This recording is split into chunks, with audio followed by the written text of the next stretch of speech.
Alors, Matthieu 24, 32 à 34.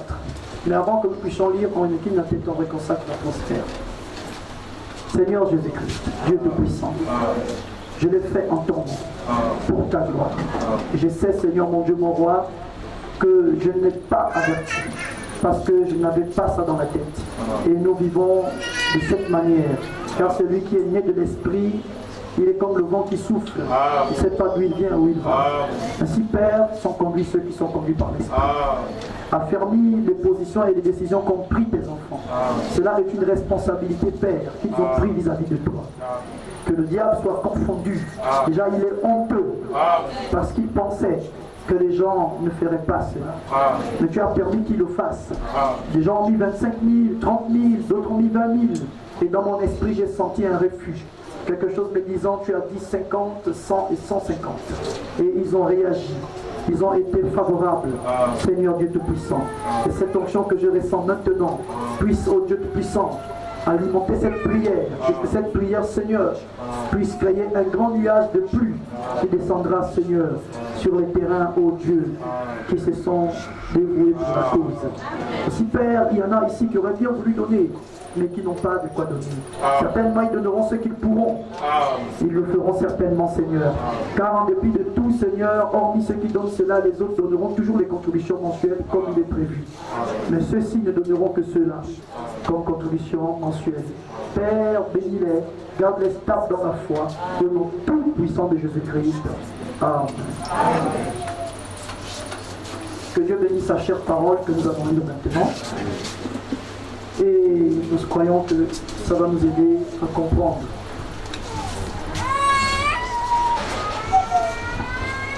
Matthieu 24.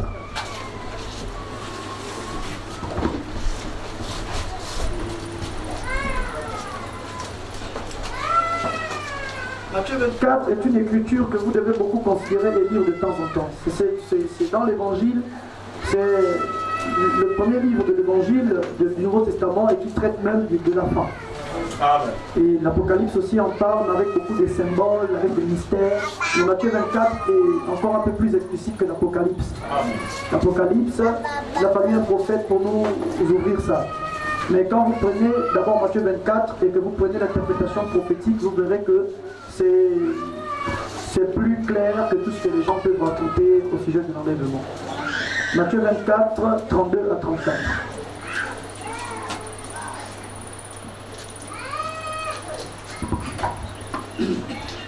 Instruisez-vous par une comparaison tirée du figuier. Dès que ces branches deviennent tendres et que les feuilles poussent, vous connaissez que l'été est proche. De même, quand vous verrez toutes ces choses, sachez que le Fils de l'homme est proche à la porte. Je vous le dis en vérité, cette génération ne passera point que tout cela n'arrive. Prenons Malachie chapitre 4 verset 1. C'est juste derrière Matthieu. Le dernier livre de l'Ancien Testament. C'est Malachie.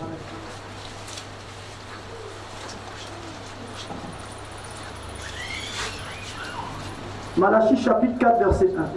Car voici, le jour vient, ardent comme une fournaise. Amen. Tous les hautains et tous les méchants seront comme du chaume.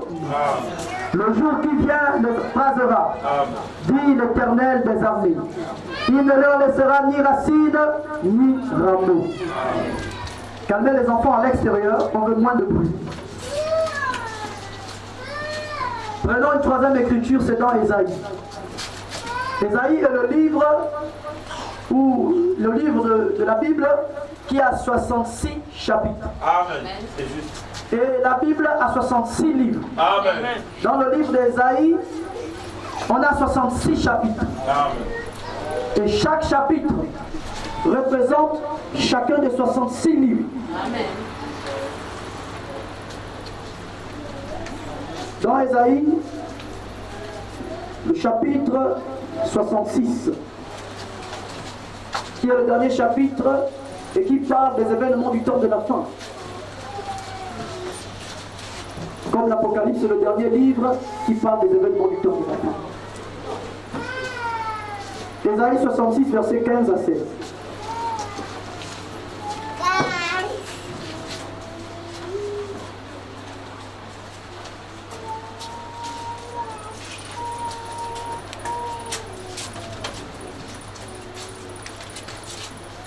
Voyez Ésaïe 66, verset 15 à 16. Car voici, l'Éternel arrive dans un feu. Amen. Et ses chars sont comme un tourbillon. Il convertit sa colère en un brasier.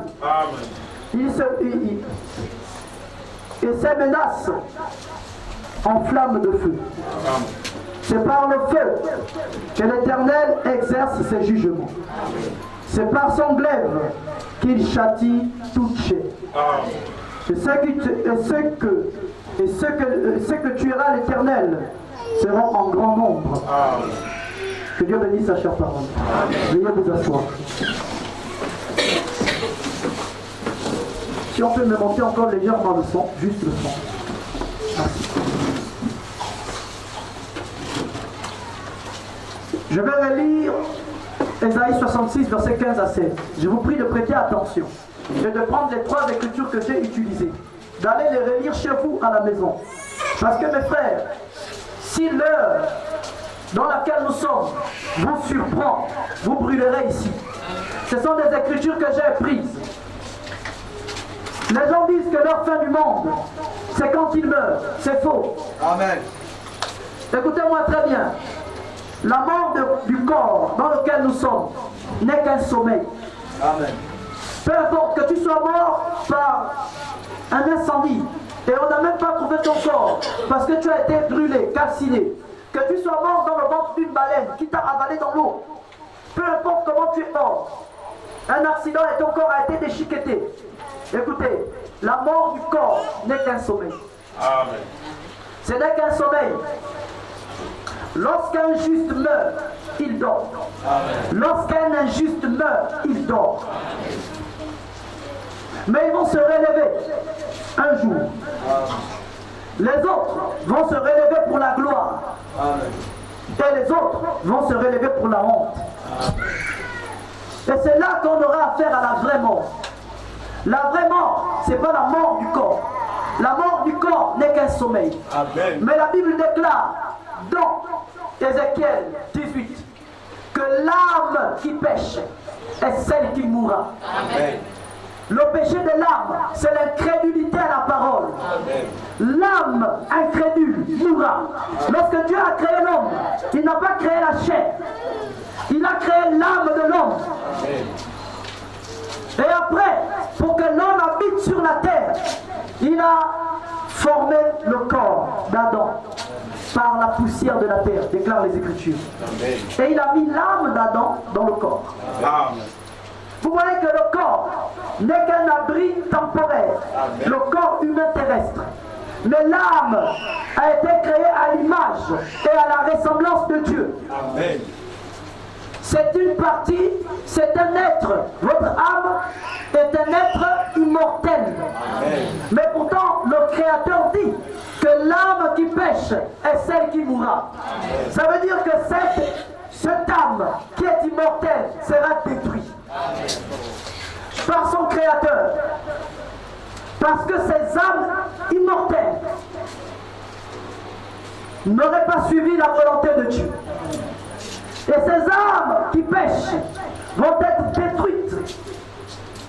L'âme qui pêche est celle qui mourra. Écoutez-moi bien. Il y a des églises qui rassemblent les gens pour les guérir. Nous avons la guérison ici. Il y a des églises qui rassemblent les gens pour qu'ils aient une ouverture, une bénédiction financière. Nous ne sommes pas comme ça. Il y a des églises qui rassemblent les gens pour une certaine vision. Une manière de voir les choses. Mais Jésus-Christ n'est pas venu pour ça. Jésus-Christ est venu parce qu'Adam est tombé. Amen. Lorsque Ève est tombée. Amen. Et le monde a été pris en captivité par Satan. D'ailleurs, lui-même, Satan l'exprime dans Matthieu 4 ou dans Luc 4. Il dit à Jésus, prosterne-toi devant moi, je te donne les royaumes et la gloire de ces royaumes, car ils m'ont été donnés et je les donne à qui je veux. Amen. Vous voyez que par la chute d'Adam et Ève, le monde a été mis sous le contrôle de Satan. Amen. Les fils de Dieu ont été asservis. C'est la raison pour laquelle notre roi, notre Père, Dieu lui-même, s'est emmailloté dans un corps de chair. Il est venu sur terre parce que toute la race humaine était déchue de la grâce et personne ne pouvait sauver un autre. Alors Dieu a pris un corps de chair pour venir mourir à la croix, pour payer la rançon, pour rétablir ses enfants. Donc, le Nouveau Testament est un livre plus sacré que les chrétiens ne le considèrent. Plus sacré. Parce que lorsqu'Adam vivait, Adam était un être immortel. C'est la désobéissance qui a entraîné la mort. Donc, si nous restons dans le programme de Dieu, nous retournons à l'immortalité pour vivre éternellement. C'est ça la chose qui compte. Les bénédictions temporaires sont éphémères. Parce que le roi sage a tout goûté, il a dit tout n'est que vanité. Et poursuite du vent. Ce qui compte pour nous, c'est d'être restaurés dans notre position, celle qu'on avait avant la chute. Et nous sommes une église qui regarde dans cette direction. Nous retournons à ce que nous étions. Nous venons de l'éternité. Nous voulons retourner dans l'éternité.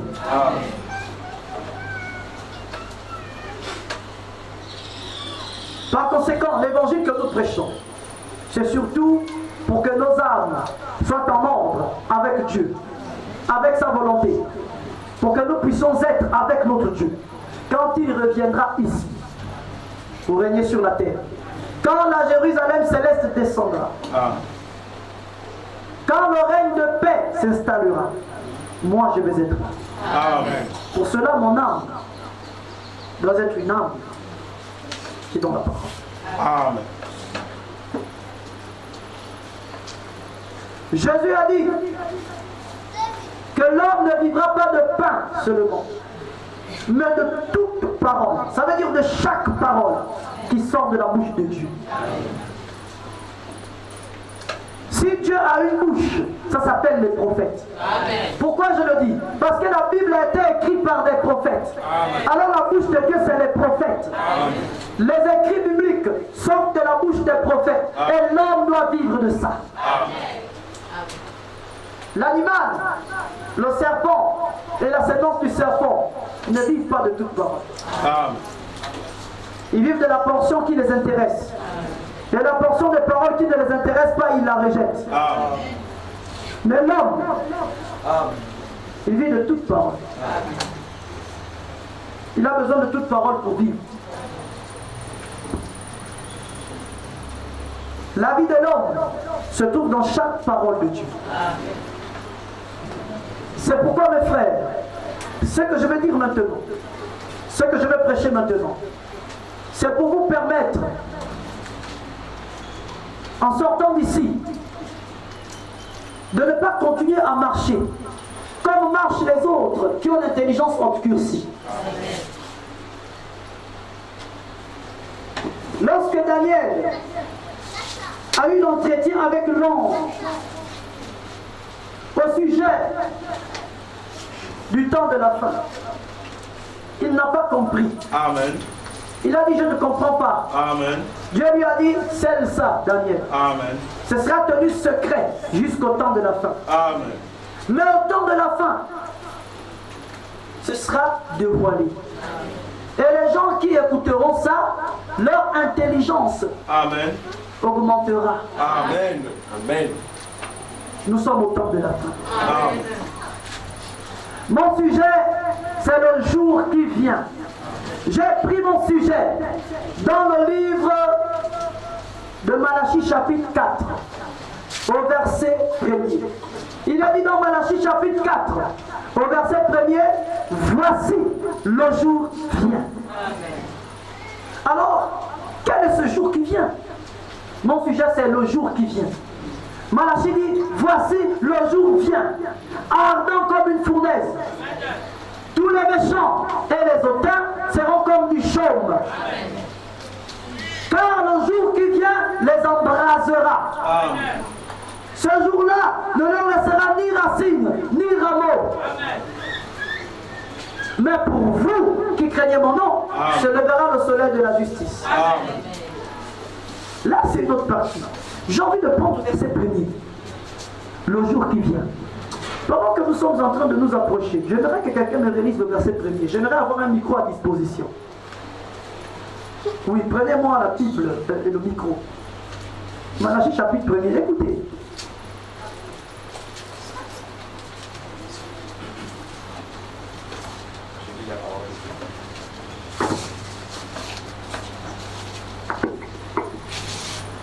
Car voici, le jour vient, ardent comme une fournaise. Stop. Le jour vient, ardent comme une fournaise. Une fournaise, c'est un endroit où il y a du feu. Quand ce sont des petits fours, on dit un fourneau. Mais une fournaise, c'est un fourneau géant. Une fournaise. Vous pouvez vous rappeler de l'expérience des 3 Hébreux. On les avait jetés dans une fournaise ardente, chauffée 7 fois. Et les gens qui les avaient jetés là-dedans avaient été brûlés eux-mêmes. Et la Bible dit dans Malachie 4 que le jour qui vient est ardent comme une fournaise.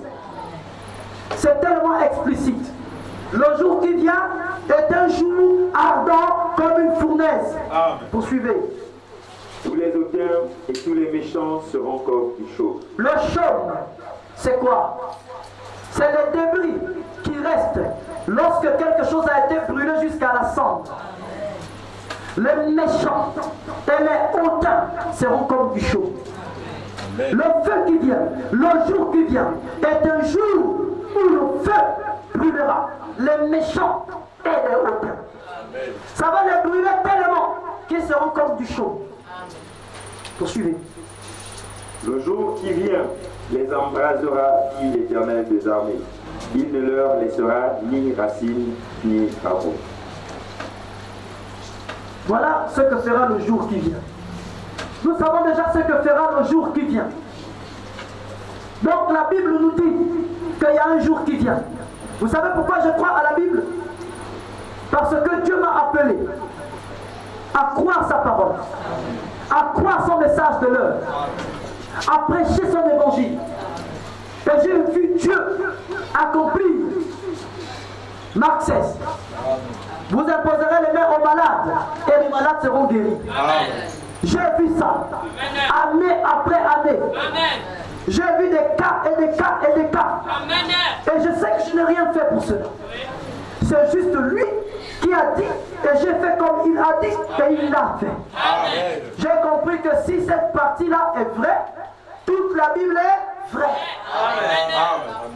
C'est pourquoi je crois que Malachie 4 est vrai.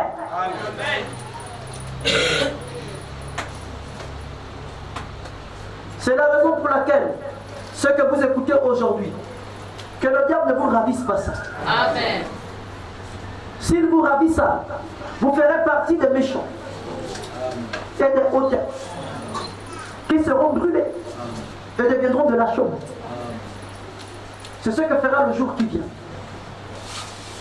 À quelle période sommes-nous de ce jour qui vient? Parlons un peu de ce jour qui vient. Nous savons déjà ce qu'il fera. Quel jour dangereux! Quel jour terrible! Quel jour affreux! Mes frères, si un jour comme ça arrive sur la terre, vous comprenez que tous ceux qui seront sur la terre, à ce moment-là, chrétiens, musulmans, politiciens, bouddhistes, qui seront sur la terre, en ce moment-là, vont être brûlés. Parce que le jour qui vient n'est pas un jour de fraîcheur, n'est pas un jour de pluie. C'est un jour de feu. Un jour, prenez Isaïe 66 maintenant.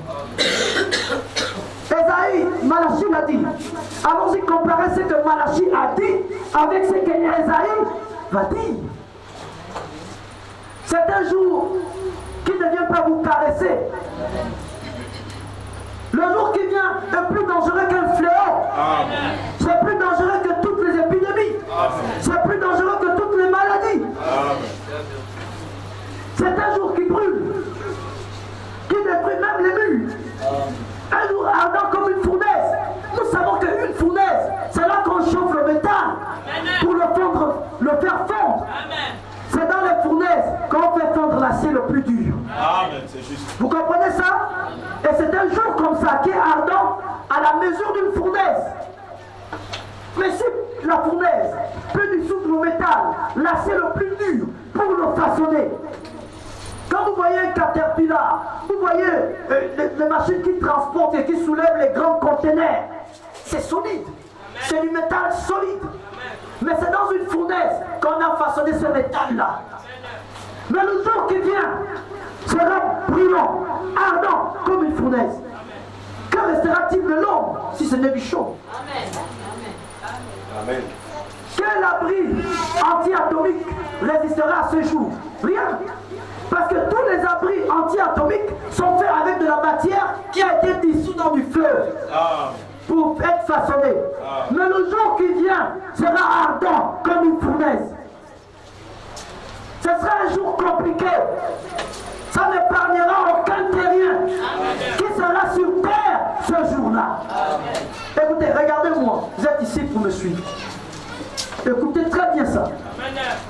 Tous ceux qui seront sur la terre en ce moment-là, même s'ils prient dans une église, même s'ils sont dans une maison fortifiée, le jour qui vient est un jour ardent comme une fournaise. Vous voyez aujourd'hui les gens disent je crois Jésus, c'est bon pour moi, je suis chrétien.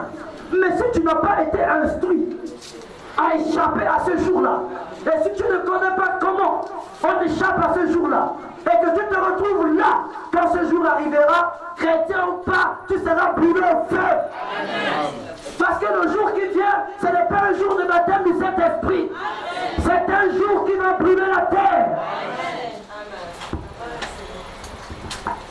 Ésaïe 66, verset 15 à 16. Écoutez bien, ça c'est Ésaïe maintenant. Car voici, l'Éternel arrive dans un feu. L'Éternel arrive dans un feu. Amen. Et ses chars sont comme un tourbillon. Ses chars sont comme un tourbillon. Il convertit sa colère en un brasier. Ah! N'est-ce pas là le même langage? Amen. Le même jour. Prédit-on Malachie et répétait-on Ésaïe. Amen. C'est un jour de colère. L'Éternel convertit sa colère en un brasier. Un brasier, c'est une braise. Oui, frère. L'Éternel convertit sa colère en un brasier. Le jour qui vient, l'Éternel ne vient pas pour s'amuser. C'est un jour de vengeance. C'est un jour de colère converti en un brasier. Oui. Poursuivez. Et ses menaces en flammes de feu. C'est par le feu que l'Éternel exerce ses jugements. C'est par son glaive qu'il châtie toute chair. Et ceux qui tuera l'Éternel seront en grand nombre.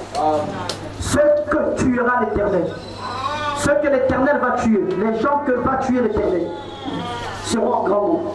Ça veut dire que quand il viendra, il tuera un grand nombre de personnes. Amen. Je n'ai pas envie que tu sois sur la terre ce jour-là. Amen. Ta petite église ne va pas t'aider. Écoutez-moi très bien, aucune église ne va vous aider ce jour-là. Même si la personne a des milliards en manque, les milliards en question vont brûler avec toi. S'il y a un temps où tu peux utiliser ton argent à bon escient, c'est maintenant. Et c'est pour ça qu'il se passe. À quelle époque sommes-nous de ce jour qui vient? À quelle distance sommes-nous de ce jour qui vient? Mes frères, nous voulons parler de ce jour qui vient. Je ne vous ai pas rassemblé ce matin pour vous flatter, mais pour vous instruire sur les temps dangereux dans lesquels nous vivons. Je parle à des individus qui sont censés être dans un désert. Amen. Mais le Seigneur m'a dit que le désert est corrompu. Amen. Nous avons laissé rentrer beaucoup de corruption dans le désert. Amen. C'est pourquoi j'aimerais que par ce serment, tu t'identifies. Amen. Identifie ta position. Amen. Ta condition.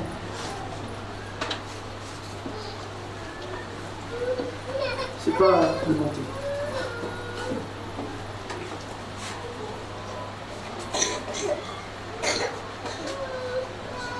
Alors, la première écriture que nous avons prise, c'est Matthieu 24.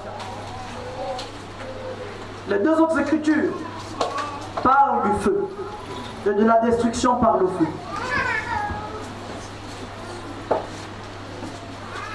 Matthieu 24 nous dit: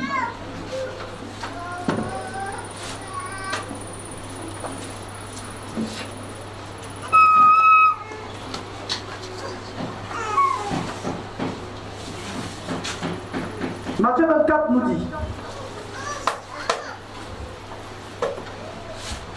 instruisez-vous par une comparaison tirée du figuier.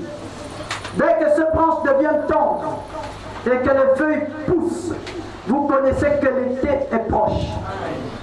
C'est le verset 32. En ce verset 32, c'est Jésus lui-même qui répond aux questions que lui ont posées les disciples au sujet de la destruction du temple des Juifs, de son avènement et de la fin du monde. Et là, dans ce verset, il était en train de répondre à ce qui concerne la fin du monde. Amen. Pour la fin du monde, il a dit, si vous voulez comprendre, faites une comparaison tirée du figuier. Lorsque le figuier commence à bourgeonner, à faire sortir de bourgeons, vous savez que l'été est proche. Amen. Or, l'été, c'est une saison. Dans les 4 saisons universelles, on a dit le printemps, l'été, l'automne et l'hiver. 4 saisons. Et il a dit, quand vous voyez le figuier bourgeonner, vous devez savoir que l'été est proche. Non pas le printemps, pas l'automne, pas l'hiver, mais l'été est proche. Ce qui nous amène, pour être en accord avec la déclaration de Jésus, cela nous amène à aller étudier, à aller regarder l'été. Comment ça se présente vis-à-vis de la terre, pour comprendre ce que Jésus a dit. Et comparer cela avec Malachie 4 et Ésaïe 66. C'est ce que nous avons essayé de faire et que nous voulons encore refaire. J'ai fait un schéma au tableau. C'est dommage, je n'ai pas eu l'occasion de faire signe au frère Ruffin qui m'avait promis que si je lui demandais, il devait me donner le projecteur pour projeter directement les images sur l'écran, sur le mur, pour que vous puissiez voir au lieu de faire le dessin encore là-bas. Et quelqu'un ne peut pas bien voir ces choses. Alléluia. Amen. Il y a assez d'onction ici, frère. Amen. Pour répondre à toutes les questions que tu te poses. Amen. Pour pouvoir à tous les besoins que tu as. Amen. Si tu peux juste avoir la petite foi. Amen. Si tu peux juste avoir la foi de la taille d'un grain de sable, amen, de plage, tu sortiras avec tout ce que tu veux. Amen. Je l'écoute bien. Je te le donne déjà au nom de Jésus-Christ. Parce que je le sens tellement loin. Je te donne ce que tu désires au nom de Jésus-Christ. Et j'ordonne à toute opposition de circuler au nom de Jésus-Christ. Alléluia. Amen. Frère, quand l'onction me frappe, quand je parle, ce n'est plus moi qui parle. D'après le prophète, ce n'est plus l'homme, c'est Dieu qui parle. Amen. C'est pas quand l'onction est là, moi je parle. Amen. Et celui qui a cette foi-là, il reçoit. Amen. L'été, quand vous verrez le figuier bourgeonner, vous savez que l'été est proche. L'été est proche quand le figuier bourgeonne. Alors, Allons-y regarder la position de la terre et la position du soleil en été. On l'a fait ici. On va donc refaire juste cette position. De ce côté-ci, on a la terre. Et donc, la terre est inclinée de 23 degrés. Ce qui fait que l'hémisphère sud ou le pôle sud est ici. Le pôle nord est ici. Au lieu d'être droit, la terre est inclinée. Vous saurez ça si vous allez vérifier. Et donc, dans cette inclinaison,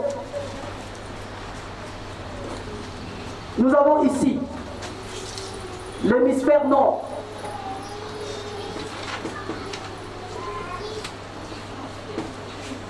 L'hémisphère nord. Et ici, nous avons l'hémisphère sud.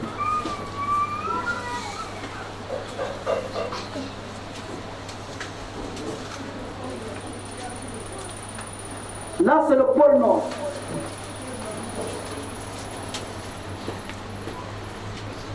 Et là, c'est le pôle sud.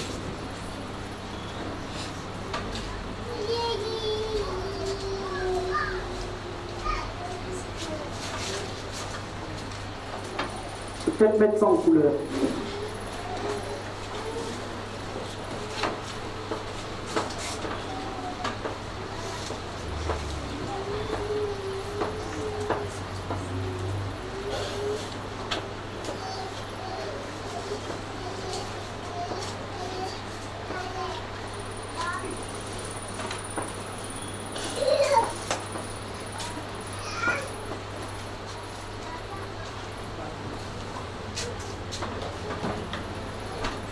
Bien. Ici, nous avons le soleil. Ça, c'est pour parler de l'été, bien sûr. Au moins, ça, c'est la terre. Je vais quand même mentionner ça à l'intérieur. Et ça, c'est la terre. Ça, c'est la planète Terre.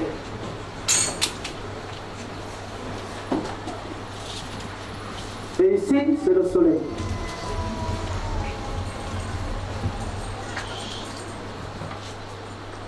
Ça, c'est le soleil. On va faire comme ça. Et on va mettre à l'intérieur sun. Qui veut dire en anglais soleil. Et on va mettre à côté son. Qui veut dire spirituellement le fils. C'est le soleil.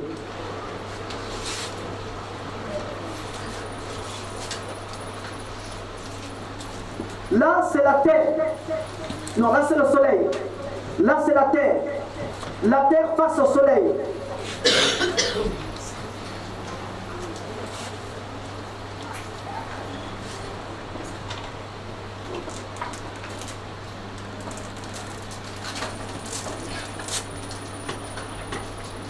Lorsque nous sommes en été, la terre est influencée par le soleil de ce côté-là. Ce qui fait que les rayons du soleil partent du soleil vers la terre de ce côté-là.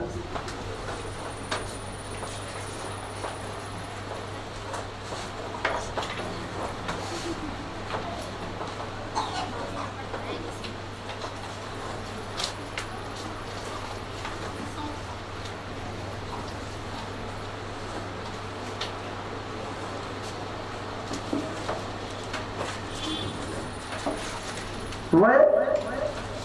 Est-ce que vous voyez? Amen. Ça, c'est le soleil. C'est le soleil.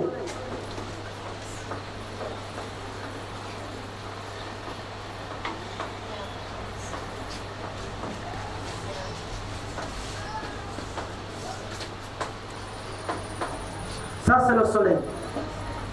C'est le soleil. Ça, c'est la terre. Là, c'est quand la terre est en été. La saison appelée l'été.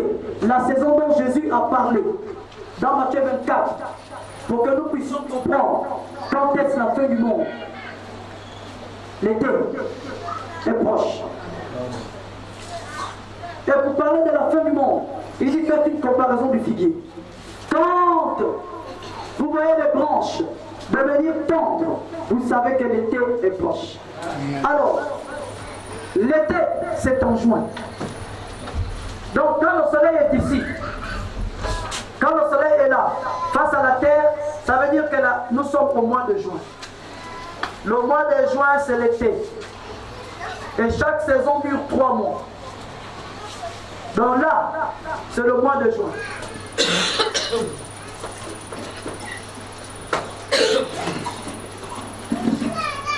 Là, nous sommes en juin. Et en juin, le soleil frappe la terre de ce côté-là. Or, voilà ce que je vous ai dit tout à l'heure. J'espère que les caméramans sont derrière leurs caméras et que les caméras suivent. Regardez bien. Ça, c'est la terre. Elle est penchée. Est-ce que vous suivez? Elle est penchée de 23 degrés.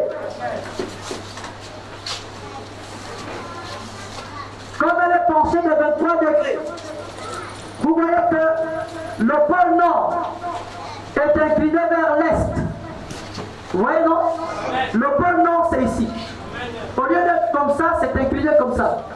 Les deux pôles devaient être le sud en bas, le nord en haut, les 4 points cardinaux. Mais comme la Terre est inclinée, vous pouvez interroger la science, la Terre est inclinée de 23 degrés.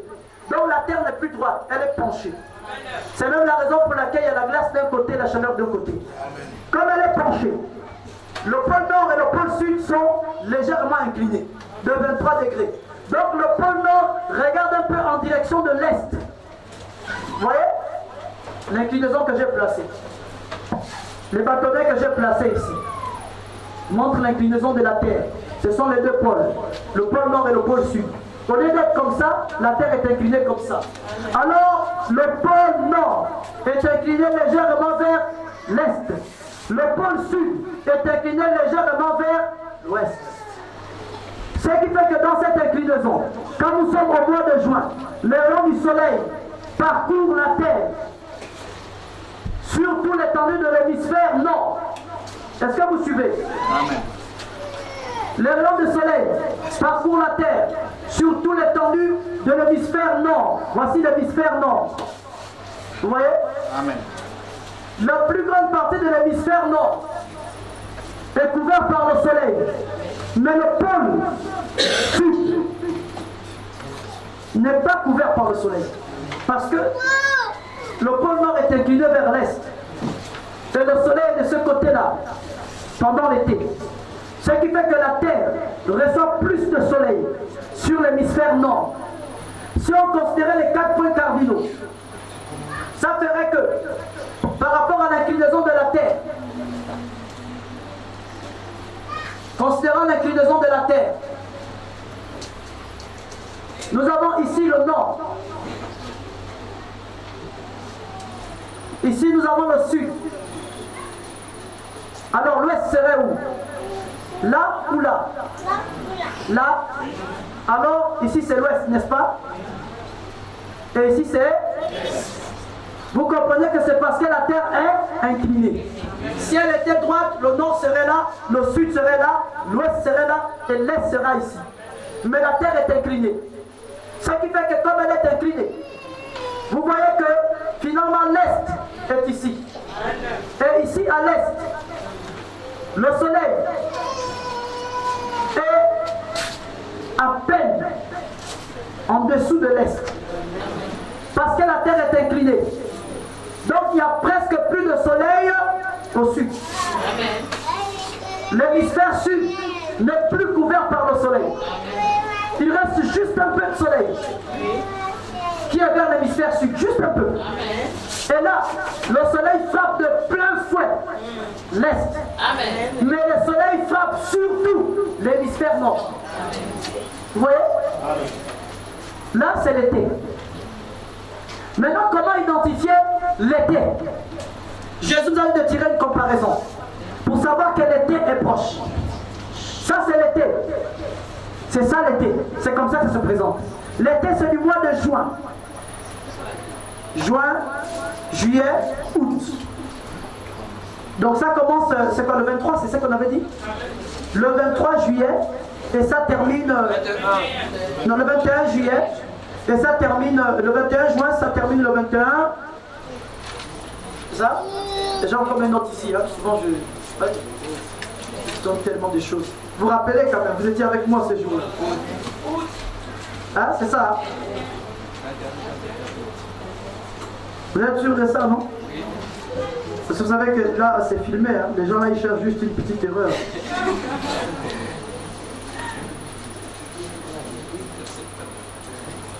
C'est ça, vous avez vos notes là-bas. Moi, je ne retrouve plus les miennes.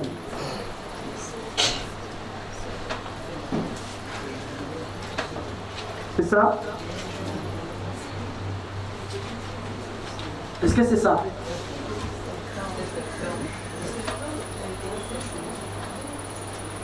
Vous êtes retrouvés? Juin va de quand en quand? De juin? Voilà, c'est ça, en septembre. Exactement. Ok, c'est ça. Du 21 juin au 21 septembre, c'est l'été. Du 21 septembre au 21... Non, octobre, novembre, décembre. 21 janvier. Hein? Décembre. Nous sommes en octobre. Du 21 décembre au 21 mars, nous sommes en hiver. Du 21 mars au 21 juin, nous sommes en printemps, au printemps. Du 21 juin au 21 septembre, nous sommes en été. Et quand nous sommes en été, le soleil est de ce côté-là de la Terre. Il balaye l'hémisphère nord, depuis le pôle nord jusqu'au pôle est, jusqu'à l'est, je veux dire. Et il touche à peine le sud. Mais tout l'hémisphère sud n'est pas influencé par le soleil. Amen. Tout le côté ouest du pôle nord n'est pas influencé par le soleil. Vous comprenez ça? Amen. Or, la Bible appelle Jésus le soleil de la justice. Amen. Calmez les petits enfants, s'il vous plaît. La Bible appelle Jésus le soleil de la justice. Amen. Et le soleil de la justice s'est levé à l'est. Quand Jésus est venu au monde, il est né en Orient. L'Orient c'est l'est. On dit de l'Orient, en parlant plus précisément de la Chine, le soleil levant. Amen. Le soleil s'est levé à l'est. Le soleil se lève à l'est et se couche à l'ouest. Amen. Quand Jésus est né, il est né à l'est. Amen. Il est mort à l'est. Le Saint-Esprit est descendu pour la première fois à l'est. Amen. C'est juste. Et ce Saint-Esprit qui est Jésus, sous la forme spirituelle, est quitté de l'est comme le soleil pour aller vers le nord par l'apôtre Paul, Amen. qui est allé à Rome, en Italie, Amen. en Grèce, Amen. en Cilicie, en Espagne. C'était le soleil qui quittait l'est pour aller vers le nord, comme le soleil naturel. Et ce lever du soleil là, le soleil s'était levé ici à l'est. Il avait parcouru la terre, passant par le nord, arrivant jusqu'à l'ouest. Et quand il est arrivé à l'ouest, il y avait une écriture. C'est Zacharie 14, 7. Amen. Là-bas, il a dit, au temps du soir, la lumière paraîtra. Amen. Mes frères, vous allez remarquer que lorsque le soleil se lève le matin, il est 6 heures. Amen. Lorsque le soleil se couche le soir, il est 18 heures. Regardez le soleil de 6 heures, et le soleil de 18 heures, ou le soleil de 5 heures, et le soleil de 17h30. Ça se ressent. Amen. La lumière du matin a la même apparence que la lumière du soir. Amen. Parfait. Amen. Au temps du soir, la lumière paraîtra. Le monde a été dans l'obscurité. Amen. Le monde spirituel a été dans l'obscurité. Parce que lorsque l'Église catholique a martyrisé les vrais croyants, qui n'ont pas voulu devenir catholiques romains, pour obéir à Jésus-Christ, le seul vrai Dieu. Les Romains les ont crucifiés, les ont tués, les ont lapidés, les ont égorgés, les ont fait manger par des animaux, les ont fait brûler au bois. Et l'Église catholique a introduit les dogmes, les credos, la mort. Elle s'est enivrée du sang des saints. Elle a injecté les fausses doctrines. Elle a perverti la religion chrétienne. Le monde a été plongé dans les ténèbres. Oh, mais au temps du soir, retenez ceci. Zacharie 14 dit, mais au temps du soir, la lumière paraîtra. Le même soleil qui s'est levé à l'est devait donner des rayons lumineux à l'ouest. Parce que le soleil se couche à l'ouest. Quand le soleil est arrivé à l'ouest, nous étions aux États-Unis. Parce que le nord, c'est l'Europe. L'ouest, c'est l'Amérique. Paul a amené l'évangile au nord. Les nordistes ont fait parcourir l'évangile jusqu'à ce que l'évangile est arrivé aux États-Unis. Et la Pentecôte à la rue Azusa Street. La rue Azusa. Là-bas, à Los Angeles. Le réveil des derniers jours a commencé. Ce réveil a manifesté le messager de l'Ouest pour accomplir Zacharie 14, 7. Pour que le Seigneur, notre Dieu, nous donne l'évangile du temps du soir. Lui-même, dans Jean 8, 12 ou 12, 8, il dit, je suis la lumière du monde. Amen. Et au temps du soir, la lumière paraîtra. Ça voulait dire qu'au temps du soir, le Seigneur donnerait l'évangile qui éclairerait son peuple pour que le peuple sorte des dogmes et des credos et de la mondanité. La dernière lumière, les derniers rayons du soleil sortent à 17h30 jusqu'à 18h. Et vers 18h, vous pouvez voir le soleil se coucher à l'ouest. Dieu a opéré, Jésus a opéré de la même manière. Il a donné cette dernière rayon de soleil à l'ouest pour accomplir Zacharie 14, 7. Cela s'est fait par le ministère de cet homme appelé William Marion Branham. C'était l'évangile pur du Seigneur Jésus-Christ pour ramener les élus de Dieu à la pure parole. Jésus étant la lumière du monde, étant le soleil de justice, selon Malachie 4, a donné sa lumière du soir, comme le soleil naturel donne sa lumière le soir. C'était à l'ouest. Mais vous savez tous que lorsque le soleil dépasse l'ouest, la nuit tombe. Après, il n'y a plus de soleil. Ça veut dire quoi? Il n'y a plus d'autre lumière. Quand la nuit tombe, les étoiles de la nuit sont éclairées par la lumière du soleil. Mais quel soleil? La lumière du soir. Parce que le même soleil qui est passé est le même soleil qui envoie ses rayons sur les étoiles et la lune. Pendant qu'il est en train de passer au sud, l'éclat de son passage éclaire les étoiles et la lune. Et dans la nuit, les étoiles et la lune, c'est ce qui éclaire la terre. C'est la raison pour laquelle, lorsque le Seigneur a donné sa lumière du soir par le ministère de William Branham, c'était la lumière du soir. Prenez le naturel. Lorsque le soleil sort à 17h, c'est les derniers rayons de soleil. Après ça, c'est la nuit. Vous n'aurez que les étoiles et la lune pour vous éclairer dans la nuit. Il n'y a plus un autre soleil. Il n'y a plus un autre message. Peu importe qui est sorti. Il y a kilomètres, au Yénépo, au Ranoulé, et qui vous voulez. Il n'y a plus une autre lumière. Jésus a prévu une seule lumière au soir. C'est Zacharie 14, 7. Tout ce qui interviendrait après cette lumière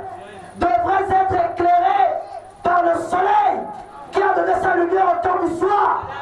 Et eux devraient être des étoiles pour refléter la lumière de ce soleil du soir. Ce qui voudrait dire que chaque prédicateur, après le passage du coucher du soleil, devait prêcher l'évangile de Zacharie 14:7. Tous les prédicateurs devaient dire Frère Branham.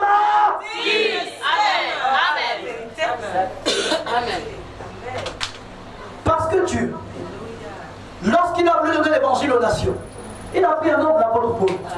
Alléluia. C'est arrivé en Europe. Il a utilisé Irénée. Il a utilisé Martin. Vous savez où tous qu'Irénée était français. Son église était à Lyon. Or, Irénée était un messager. Il a utilisé Martin. Martin était irlandais. Colomban était en tout cas l'Europe. Et ensuite, il y a eu Luther, un Allemand. Wesley, un Anglais. C'était l'Europe. Et après eux, c'est un Américain. William Branham, c'est l'Ouest. Qu'est-ce qu'il a fait? Il a apporté un évangile surnaturel. Un évangile qui nous ramène à la pure parole qui avait été donnée au début. C'était la lumière du soir. Quand le soleil se couche le soir, le soleil qui s'est couché, c'est ce soleil-là qui envoie ses rayons sur les étoiles. Et les étoiles-là éclairent la terre. Ce n'est pas un nouveau soleil. Il n'y a pas un autre soleil. Le prochain soleil devra s'élever à nouveau à l'est. Or, celui-ci s'est déjà couché à l'ouest. Il ne s'était pas relevé. Il devait ressortir à nouveau à l'ouest. À l'est plutôt. Parce qu'il rentre ici, lumière du soir. Il rentre à l'ouest. Quand il dépasse l'ouest, c'est la nuit. Il doit ressortir ici à l'est, c'est le matin à nouveau. Parce qu'il aurait déjà fait un tour complet. Amen. Quand il est arrivé ici, Amen. nous avons eu William Branham. Amen. Pour accomplir Zacharie 14:7. Amen. Est-ce qu'on est d'accord? Amen. La lumière du soir, le soleil de justice qui donnait les rayons pour éclairer les gens au temps du soir. L'évangile prêché au temps du soir devrait être le seul évangile prêché pendant la nuit. Amen. Parce que la nuit, ce sont les étoiles. Amen. Et les étoiles reflètent la lumière du soleil. Or, ce n'est pas la lumière du soleil du matin qu'il reflète. Non, monsieur. Le soleil du matin manifeste le jour. Amen. Le soleil du soir manifeste la nuit. Amen. Donc la lumière du soir manifeste les étoiles. Amen. Or, les étoiles reçoivent la lumière du soleil qui s'est couché. Et l'ouest, c'est le coucher du soleil. Amen. Ça veut dire que c'est l'évangile qui a été apporté à l'ouest, qui doit être prêché après que le messager de l'ouest soit parti. Ça veut dire que pendant que nous parlons, chaque église qui prêche Jésus devrait prêcher selon Malachie 4. Amen. Zacharie 14:7. Chacun devait dire William Branham a dit. Amen. Au frère. Amen. Amen. Mais qu'est-ce qu'ils ont fait? Ils ont pris l'onction, ils ont balancé le message et ils ont prêché leurs bêtises. Amen. Et ça a produit tout ce que ça a produit. Ça a produit des femmes en pantalon. Ça a dégradé le monde, ça a dégradé les États-Unis. Au lieu de produire la musique chrétienne, ça a produit le gospel. Amen. Une pureté aux yeux de Dieu. Amen. Ça a produit quoi? Des femmes en chair. Amen. Alors que la lumière du matin, par l'apôtre Paul, dit que les femmes se taisent. Il ne leur a pas permis d'enseigner. La lumière du soir répète la même chose. Dans la lumière Branham, que les femmes se taisent. Il ne leur a pas permis d'enseigner. Mais parce qu'ils ont refusé de refléter la lumière du soir sur la terre pendant la nuit, ils ont commencé à produire leur révélation pourrie. Et le monde religieux est dans un chaos qui pousse Dieu à tout détruire. Amen. Voilà. Amen. C'est ça. Amen. Amen. Amen.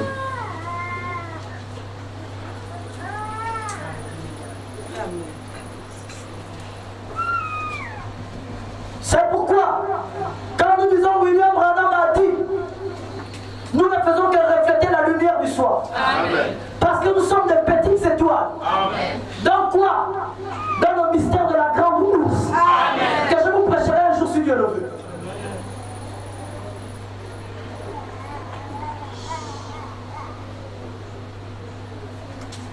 Alors, comment comprendre l'été?